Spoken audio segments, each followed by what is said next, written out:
गुरुर्ब्रह्मा गुरुर्विष्णु गुरुर्देवो महेश्वरा गुरु साक्षात् परब्रह्म तस्मै श्री गुरुवे नमः।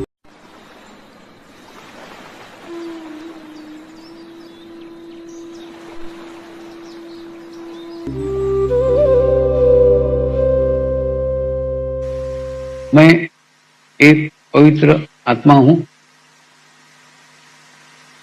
यानी मैं शरीर नहीं हूं। मैं एक शुद्ध आत्मा हूं। शुद्ध आत्मा केवल परमात्मा है। परमात्मा के सिवा मेरा कोई अस्तित्व नहीं है। मैं परमात्मा मैं हूं। मैं एक पवित्र आत्मा हूं, यानी मैं शरीर नहीं हूं। मैं एक शुद्ध आत्मा हूं। शुद्ध आत्मा केवल परमात्मा है। परमात्मा के सिवा मेरा कोई अस्तित्व नहीं है। मैं परमात्मा मैं हूं। मैं एक पवित्र आत्मा हूं, यानी मैं शरीर नहीं हूं। मैं एक शुद्ध आत्मा हूं।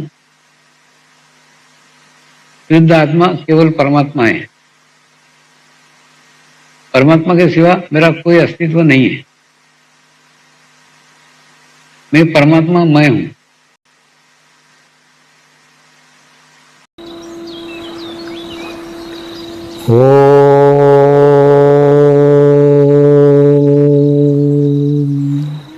श्री शिवकृपानंद स्वामी नमो नमः।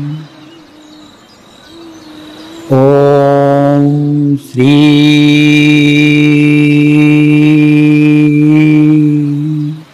शिवकृपानंद स्वामी नमो नमः।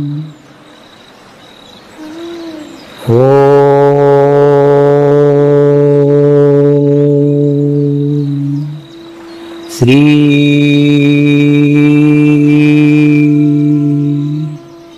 शिवकृपानंद स्वामी नमो नमः।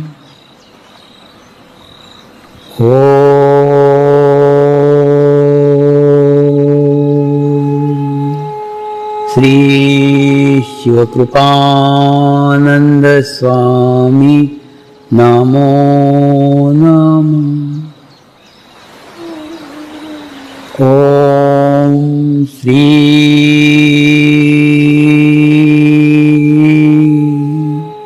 शिवकृपानंद स्वामी नमो नमः।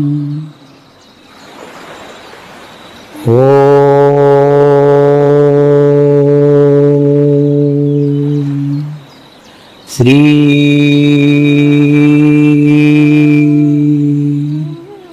शिवकृपानंद स्वामी नमो नमः।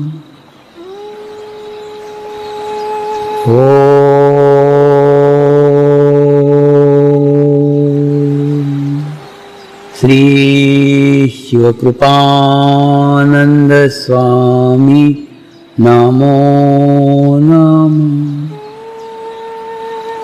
ओम श्री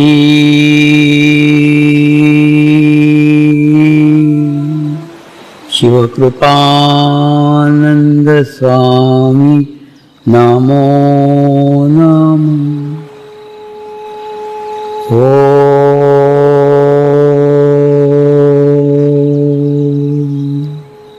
श्री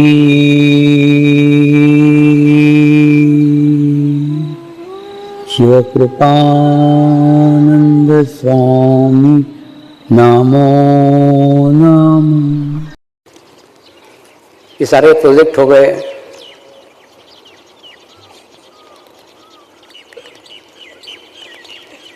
सारी योजनाएं हो गई,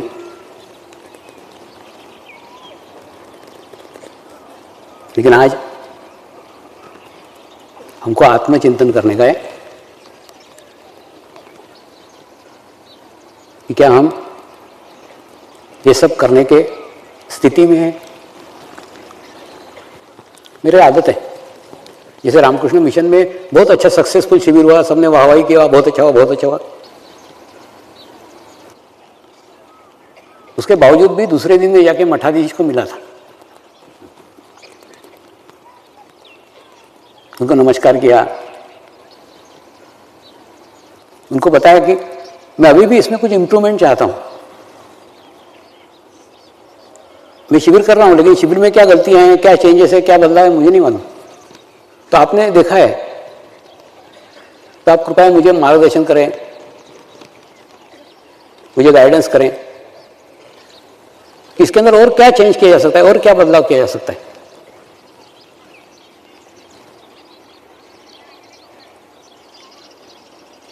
तो मैंने वैसा ही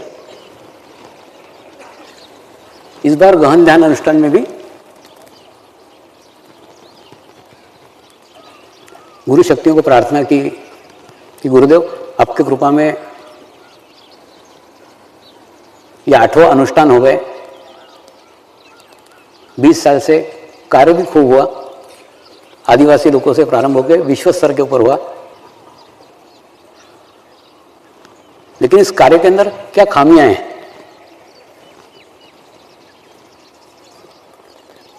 ये कार्य के अंदर क्या दोष है,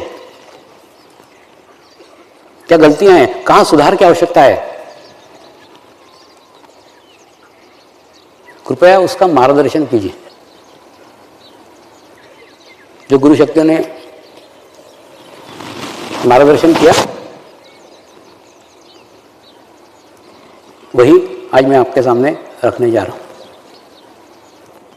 मार्गदर्शन ये है कि मेरे लिए उन्होंने कहा कि तुम्हारे व्यवहार में स्पष्टता होने की आवश्यकता है।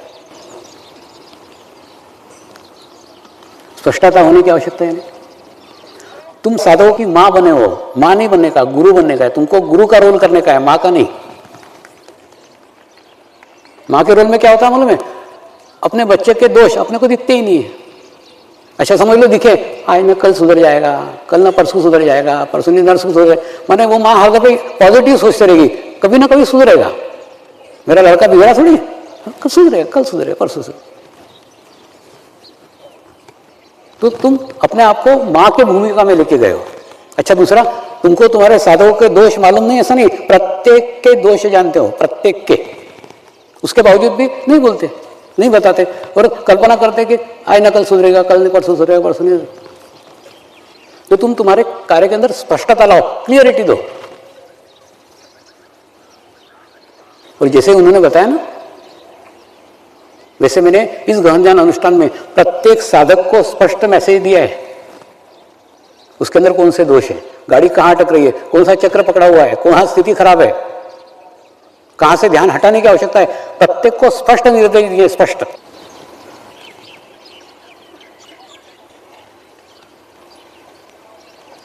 क्या है, 20 साल बहुत बड़ा अवधि हो जाता है। तो दूसरा, इसमें समय की भी बर्बादी है, स्थिति की भी बर्बादी है। जितने जल्दी आपको आपके दोष समझ में आ जाए, जितने जल्दी आपको आपकी परेशानी समझ में आ जाए, जितने जल्दी तुम्हारी गाड़ी कहां अटकी हो मालूम पड़ जाए, उतने जल्दी उसमें से आगे बढ़ सकते हैं, विकसित हो सकते हैं।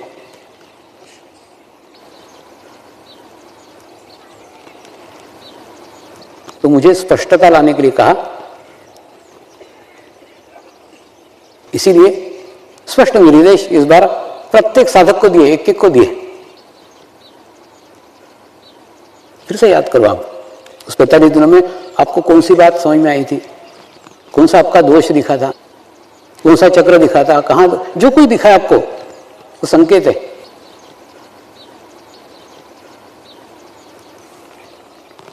दूसरा, एक बहुत बड़ा एनर्जी का वेस्टेज,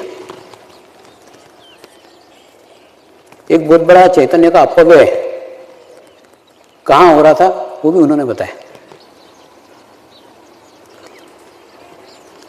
वो बोले तुम कल्पना करो कि एक समर्पण का बहुत बड़ा जुलूस है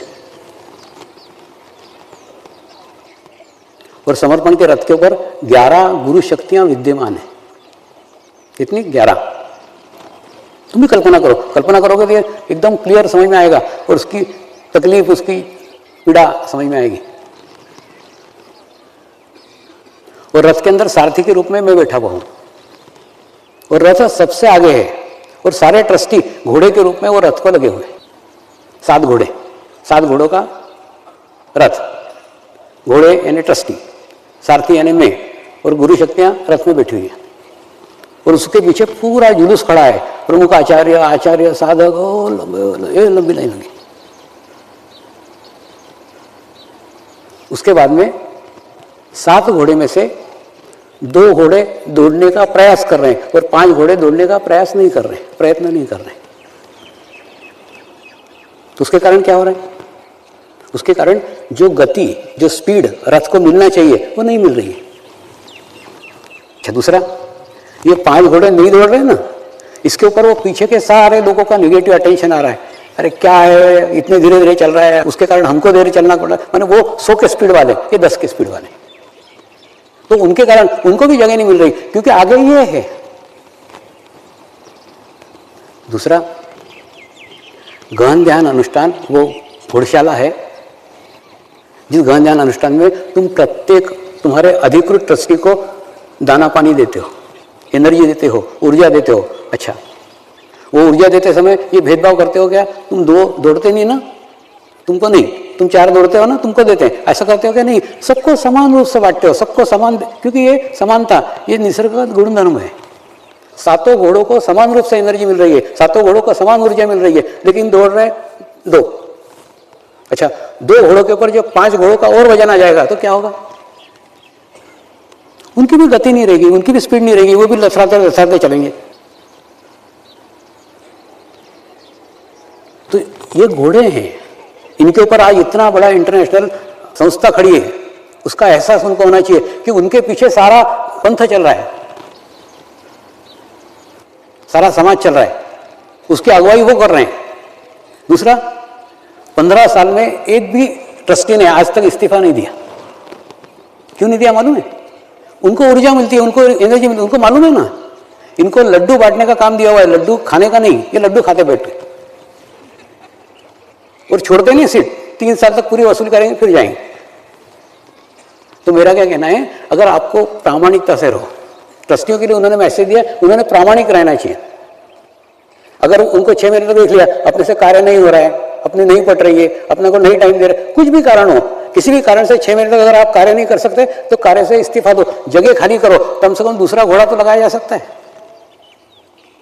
तुम्हारे कारण रथ धीरे चल रहा है, तुम्हारे कारण पीछे पूरी फौज खड़ी है, वो धीरे चल रही है, हजारों लाखों साधकों का नुकसान कर रहे हो। और ये आज नहीं, ये पिछले 15 साल से चल रहा है। 15 साल में एक भी ट्रस्टी की टीम मुझे ऐसी नहीं मिली कि सारे के सारे घोड़े दौड़ रहे हैं, कभी नहीं रहा। हर दफे मैं अपना राह देखता हूँ, 1 साल हो गया, 2 साल हो गया, 3 साल हो गया। मैंने मतलब माँ की स्थिति है, 1 साल नहीं कर रहा है, दूसरे साल करेगा, वो पूरे 3 साल निकाल देता, कुछ नहीं करता। और ये क्या कारण है? एक निगेटिव अटेंशन से। और अच्छे भले साधक, अच्छे भले स्थिति वाले साधक, उनको जैसे ही रथ में लगाया, जैसे ट्रस्टी बनाया, वो दूसरे से घर बैठ गया। नहीं, अच्छे भले मैंने, अरे एखादे कोई खराब लोगों को ला करके थोड़ी लगाए, मैंने सिलेक्ट करते समय, चुनते समय हर दफे अच्छे चुने गए हैं, लेकिन जैसे ही वो रथ को लग गए कि वो घर बैठ गए। क्यों घर बैठ गए? निगेटिव अटेंशन इतना ज्यादा आता है कि वो उसको रह नहीं पाते बराबर, वो कार्य नहीं कर पाते। और ये कार्य का पिछले 15 साल से चल रहा है, इस साल का नहीं, हर साल का यही चल रहा है। मैंने कभी भी, तो मुझे तो ऐसा लग रहा है कि अब तो एक प्रतिज्ञा पत्र लिखवा लेना चाहिए कि अगर मैं कार्य नहीं कर सकता तो मैं इस्तीफा दे दूंगा। मैंने ये 3 साल का कार्यकाल भी बहुत बड़ा है, 1 साल रखो, 1 साल के लिए कार्य करो, पूर्ण प्रामाणिकता से करो ना। आप कल्पना करो, आप नौकरी कर रहे हैं तो कहीं ऐसे 3 साल घर बैठ के नौकरी चलेगी क्या? नहीं चलेगी।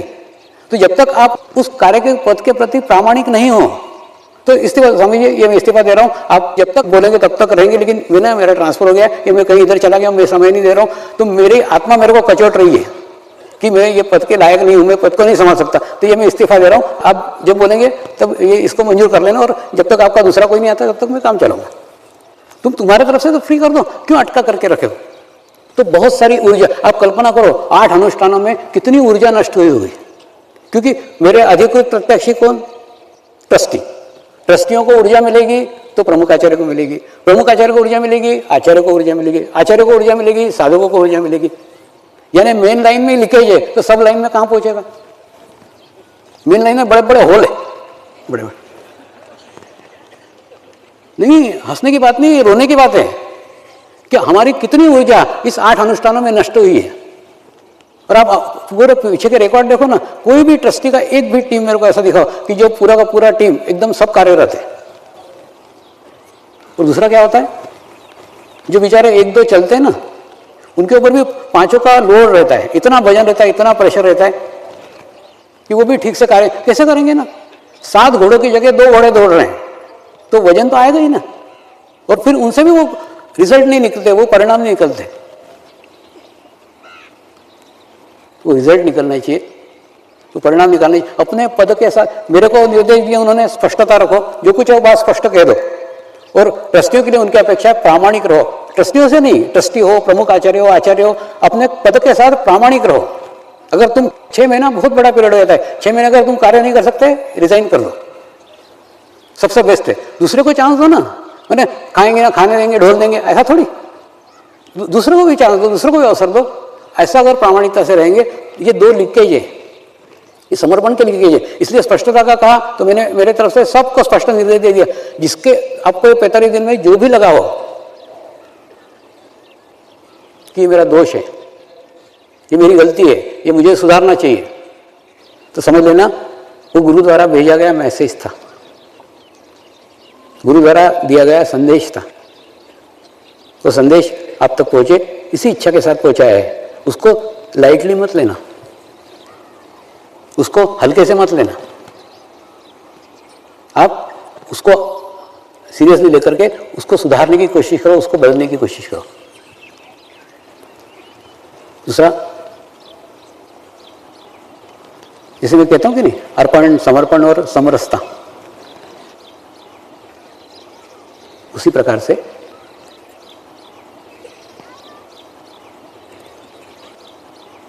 इतने सारे योजनाओं में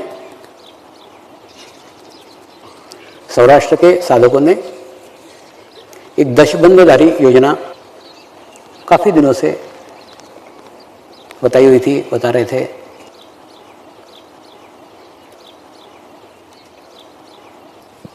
लेकिन जैसे रहता ना, एक आधे विशिष्ट काम के लिए विशिष्ट वस्तु का उपयोग करना चाहिए।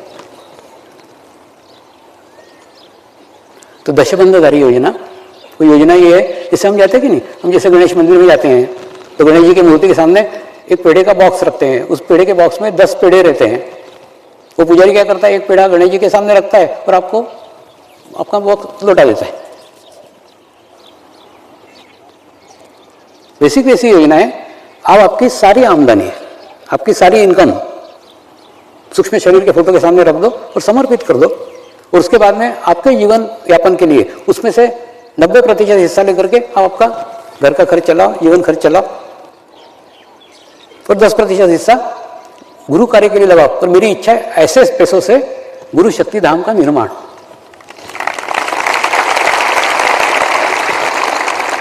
मैंने जानबूझ करके ये दशबंधधारी योजना रखी इसलिए थी, विशिष्ट कार्य का उपयोग विशिष्ट कार्य के लिए हो। तब गुरु शक्ति धाम का कार्य प्रारंभ हो रहा है, इसलिए इस योजना को भी 1 अप्रैल से लागू किया जा रहा है। 1 अप्रैल से इसको शुरू कर रहे हैं।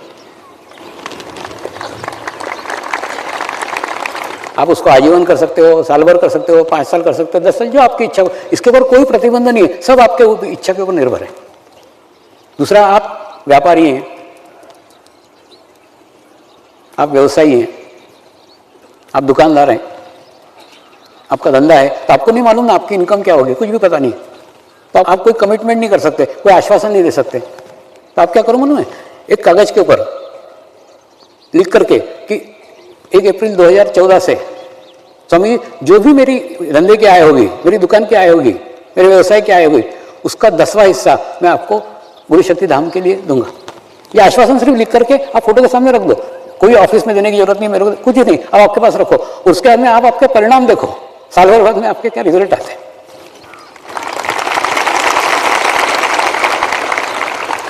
कुछ नहीं है। गुरु शक्तिधाम वो विश्वविद्यालय बनेंगे जहां आकर 800 सालों तक आत्माएं आत्मज्ञान का शिक्षा प्राप्त करेगी। यानी उस गुरु शक्ति धामों के साथ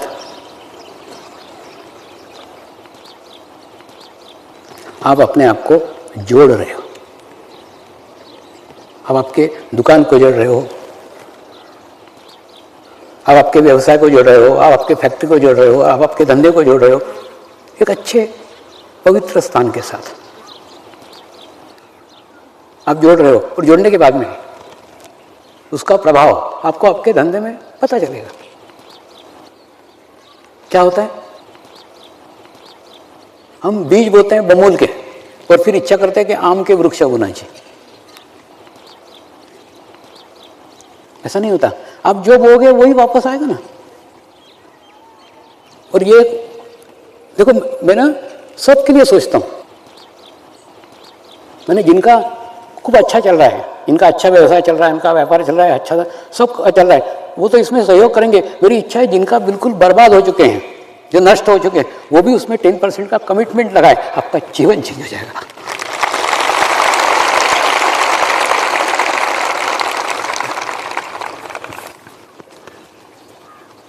अरे खोटे सिक्के यही चलते हैं, यहां चला के देखो। हमारा धंधा डूब रहा है, कुछ कैसी भी खराब परिस्थितियों में भी अच्छे जगह जुड़ जाओ, अच्छे सामूहिकता के साथ जुड़ो, अच्छे कलेक्टेड के साथ जुड़ो। कुछ नहीं करने का है, एक कागज में चिट्ठी लिख करके करने का है। इतना क्लियर, इतना स्पष्ट मैंने आपको आज तक कभी नहीं बताया, आज बता रहा हूं कि अपने दुकान को, अपने व्यापार को, अपने धंधे को उस गुरु शक्ति धामों के साथ जोड़ लो। और सिर्फ एक आश्वासन लिख करके रखो फोटो के सामने, स्वामी जी मैं मेरा 10वां हिस्सा इसमें दूंगा। आपके आश्वासन से भी आपके धंधे में चेंज आ जाएगा, बदलाव आ जाएगा। ये सब कुछ भाव के साथ करो।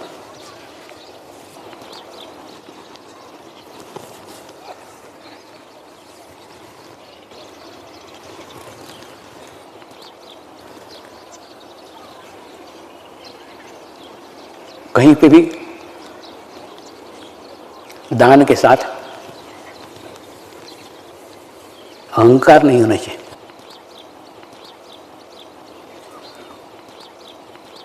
क्योंकि अहंकार के साथ किया गया दान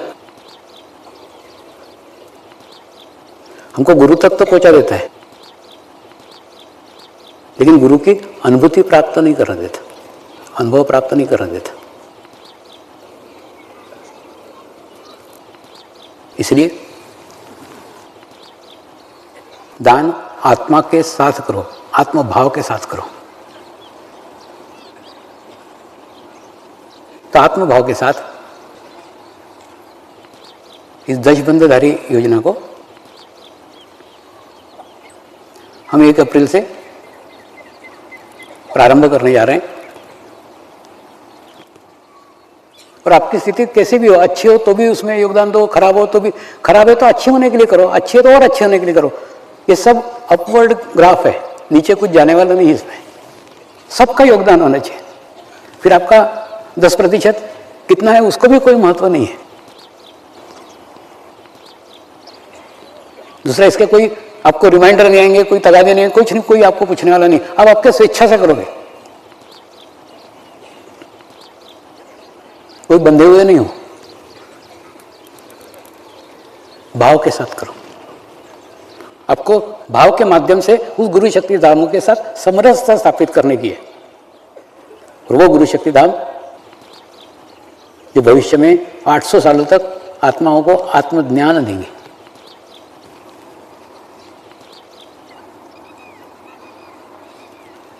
और दशबंधधारी योजना के बाद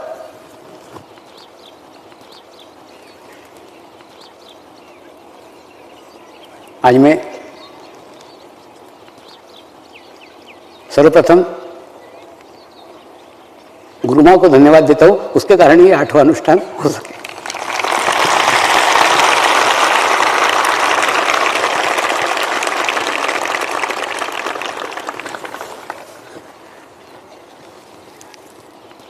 प्रथम उसको इसलिए दिया, कटी हुई पतंग किसी के भी हाथ में नहीं आती। जो पतंग कट जाती है ना, वो बम्बोले बम्बोले बम्बोले कहाँ जा रही मालूम नहीं, कहाँ चली जाती।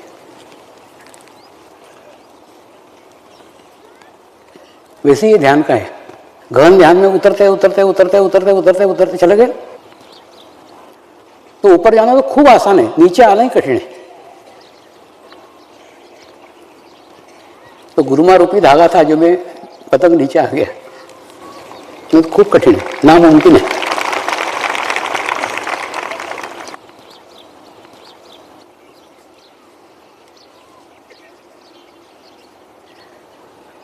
अंदर इतनी स्थिति है कि तुम पतरे को क्रॉस करो तो ट्रांस में चले जाओगे। ऐसी स्थिति में जाके खाना बनाना, झाड़ू पोछा करना, कपड़े धोना, बर्तन मांजना,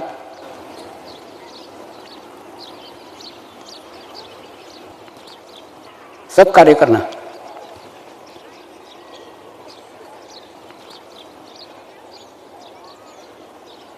उसी के कारण हो सका। और कितना पीछे से आपको मैं दिखता हूं, अनुष्ठान दिखता है, लेकिन ये पीछे कार्यरत जो शक्ति है वो शक्ति नहीं देती।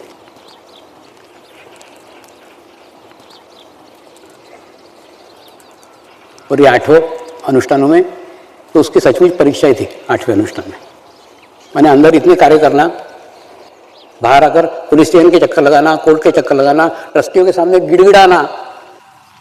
मैंने ट्रस्टी मेरे से एनर्जी खाते नहीं, उससे भी खाते हैं डबल, इधर का भी लड्डू इधर का भी लड्डू। वो गिड़गिड़ाती है उनके सामने, अरे बाबा वो जो कोर्ट केस बनाए वो केस पेपर पर साइन करो।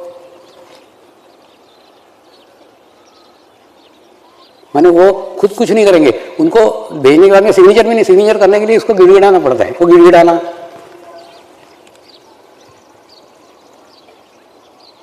माने अंदर भी कार्यरत थी, बाहर भी कार्यरत थी।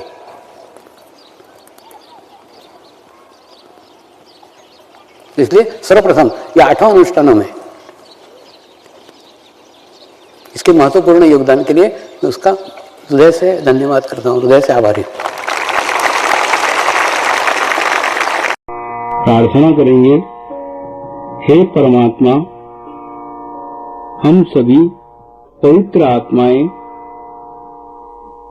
आपको हृदय से प्रार्थना करते हैं कि